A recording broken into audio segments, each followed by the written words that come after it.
মানবতাবিরোধী অপরাধের মামলায় জামায়াত নেতা এটিএম আজহারুল ইসলামের মৃত্যুদণ্ডের রায়ের বিরুদ্ধে রিভিউ আবেদন শুনানি মঙ্গলবার সকালে রিভিউ শুনানি দ্রুত করতে আপিল বিভাগে আবেদন করেন অ্যাটর্নি জেনারেল মোহাম্মদ আসাদুজ্জামান ও ট্রাইব্যুনালের chief prosecutor Tajul Islam. Attorney general আদালতকে জানান, এটি একটি রাজনৈতিকভাবে স্পর্শকাতর মামলা, তাই এর দ্রুত নিষ্পত্তি প্রয়োজন। মুক্তিযুদ্ধের সময় মানবতাবিরোধী অপরাধের মামলায় 2014 সালে 30 ডিসেম্বর আন্তর্জাতিক অপরাধ ট্রাইব্যুনাল আজহারুলকে মৃত্যুদণ্ড দেয়। এই রায়ের বিরুদ্ধে 2015 সালের 28 জানুয়ারি আপিল করা হয়।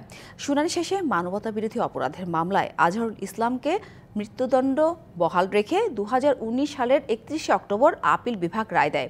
2020 সালের 15 মার্চ আপিল বিভাগে পূর্ণাঙ্গ রায় প্রকাশিত হয়। এটিএম আজহারুল ইসলাম বর্তমানে কাশিমপুর কারাগারে রয়েছেন।